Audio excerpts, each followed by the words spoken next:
And welcome back to The Hardline. I'm Miranda Kahn. Donald Trump said today that he'd release his tax returns after a supposed audit he's facing. Other candidates have already disclosed their tax returns, and many are calling for Trump to get on with it. Voters we talked to have mixed feelings. Honestly, I don't care about Donald Trump's tax returns. I just don't want Donald Trump to get elected. When you're a politician and you're telling everybody else how to live and how to spend money, then you need to show everybody else what you do with your money. Mitt Romney took to Twitter today saying Mr. Trump tear down that tax wall. And earlier this year, both he and Ted Cruz predicted Trump is hiding a bombshell. Either he's not anywhere near as wealthy as he says he is, or he hasn't been paying the kind of taxes we would expect him to pay, or perhaps he hasn't been giving money to the vets or to the disabled like he's been telling us he's been doing. On the other hand, it could be donations to liberal groups like Planned Parenthood. At every debate, it seems, he praises Planned Parenthood. Maybe he's written them a bunch of checks. Or maybe there are other issues. For example, there have been multiple media reports about Donald's business dealings with the mob, with the mafia. Whatever may be in those tax returns, voters just want transparency.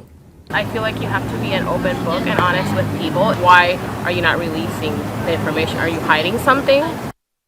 Now, Donald Trump insists there's nothing interesting in his tax returns, and there's pressure for him to continue the tradition that many more candidates before him have taken part in. Ed, back to you. Appreciate that, Miranda. Not really many more. There's the words we got to talk about. There is absolutely no law nor written document demanding that presidential candidates release their personal tax returns. Though perhaps in light of what has transpired the last few days, there should be. And those who have made up their mind about Donald Trump take this call as nothing more than a biased slam against their candidate, stating he doesn't have to do what everyone else does because he's unique, unorthodox, unpredictable. Critics would fire back. He is more to the point being uncooperative. Your chance to cooperate. Be in line when we call your name at 1-877-NEWSMAX. Let's begin there with the noted presidential historian, New York Times bestselling author of Last Act, The Final Years and Emerging Legacy of Ronald Reagan, Craig Shirley. All right, Craig, let's get right to it here, because Donald Trump and his people say, don't worry about it. Not a lot of people have done it. However, I seem to recall going back to the Nixon administration, maybe the last time this happened. This is supposedly what happens in elections, yes? It does now in the modern age, Ed, is that it's kind of pro forma now that all candidates, serious candidates, release their tax returns and do so for several years before. The fact that Trump has not released his tax returns and gotten away with it so long is actually a small miracle. But I suspect that Hillary's now going to crank up the pressure, and the national media is going to crank up the pressure. He's going to have to release something at some point, some type of abbreviated version or modified limited hangout, as the Nixon White House used to say. Now, you mentioned Hillary Clinton. She raised the questions about his tax records at an event in New Jersey. Here's what she had to say. What about his taxes? So we'll get around to that, too. Because when you run for president, especially when you become the nominee, that is kind of expected. So you got to ask yourself, why doesn't he want to release him? Yeah, well, we're going to find out. Well, Mitt Romney also was on the same page as Hillary Clinton, posting to his Facebook account. He claims it is disqualifying for a modern-day nominee to refuse to release the tax returns. And talking about his other flaws in his history, Donald Trump, that is, we can only assume that what he is hiding, according to Mitt Romney, is a bombshell of unusual size. Craig, let's get to you as the historian right now. First of all, that word disqualifying. A lot of people who are Trump supporters are saying, wait a minute, you can't say that. There's nothing in there that legally makes it disqualifying. That is correct, yes? That is correct. There's nothing illegally there. Mitt Romney really needs to be quiet and go away. Is that the American people have a unique way of determining what is disqualifying, what is qualifying. The only qualifying is that you're 35 years of age and a natural-born American. Other than that, the American people make the decision, not Mitt Romney. What about history, though? Is there, and again, we mentioned recently, we go back Ed, it's a great point, but Donald Trump's been beating history for the last year. He was at 2%. Is that the Republican Party almost always nominates its front runner in non-incumbent years. And we would have sat here and said a year ago the front runner was Jeb Bush or Chris Christie or somebody else, but certainly not Donald Trump when he was at 2% behind Scott Walker and behind the 16 other candidates in June of last year. So he's been beating history all along. The American people make up their mind what they think is important, not Mitt Romney. All right, you want to join us? 1-877-NEWSMAX, 1-877-NEWSMAX. Jeff from Key Largo, Florida. Jeff, welcome, joining Craig, Shirley, Ed Berliner on the Hardline here on Newsmax. Hey, Ed. Ed, listen, I watch Newsmax all the time. I switch from Fox to Newsmax. Well, that's okay. That means that you're doing, show. that means half your day is wasted, but that's okay. Go ahead. Yeah, I mean, I'm tuning into you guys. I look forward to watching your show every day. Good man. Make your point. Listen, here's my point with this Donald Trump tax returns. I don't know where you probably missed it, but on Malzberg's show, after your show, a retired IRS agent called in and said, now listen, this is how it works.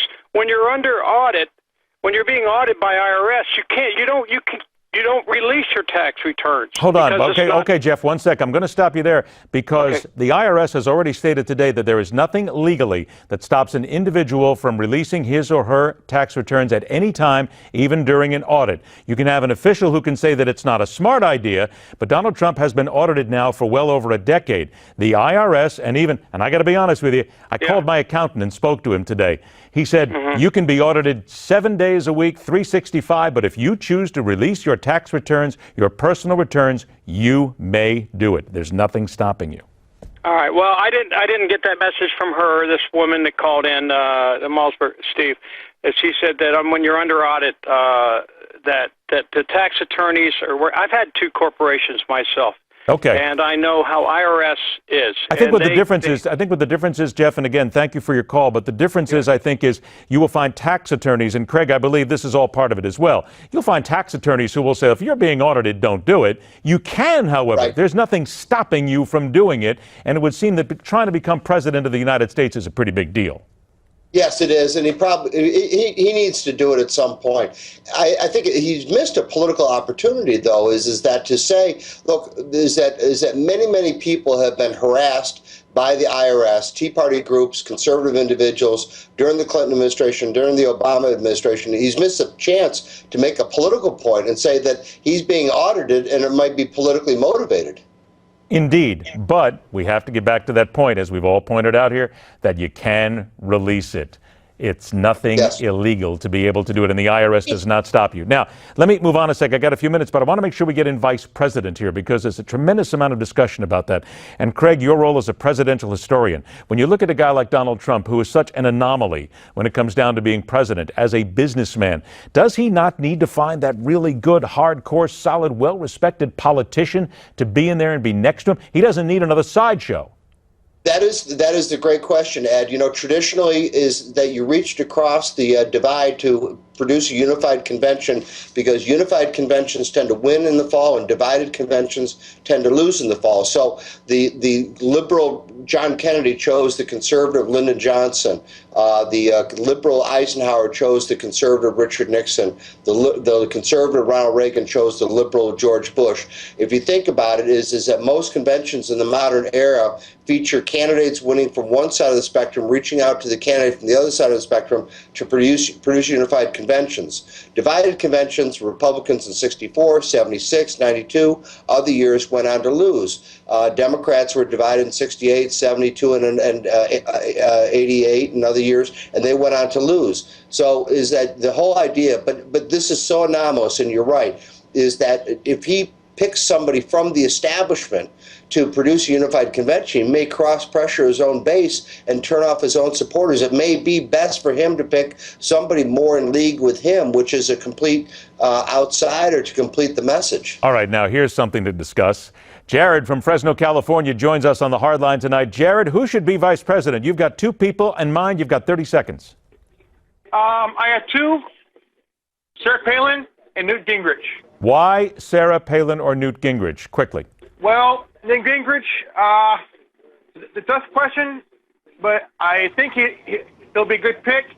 And Sarah Palin, what she did in Alaska, I bet she could do as VP. Well, the people in Alaska are still wondering what exactly she did in Alaska at times, to be honest, Jared. We appreciate your call. 30 seconds into you, Craig. It would seem that out of those two, Newt Gingrich would be a good choice, and he's being mentioned right now. It seems like he might be the smarter choice. Yeah, I think so. Newt speaks in complete sentences, and he can diagram sentences. But he's also unique too, because he knows the establishment, and yet he's always been an outsider to the establishment. He's kind of the best of all worlds. He's kind of the person who can bridge both sides, the anti-establishment and the establishment, and help produce a unified convention. He might be a very unique choice. Craig, I think you just started a hat or a T-shirt. Newt Gingrich, I speak in complete sentences. I'm telling you, we right there, we've just capsulized the entire election at this point. I don't think Sarah Palin would be a good choice, but who knows? That's up to Donald Trump. Craig, Shirley, always a pleasure, my friend. Thanks so much for joining us. Stay with us. The Hardline continues.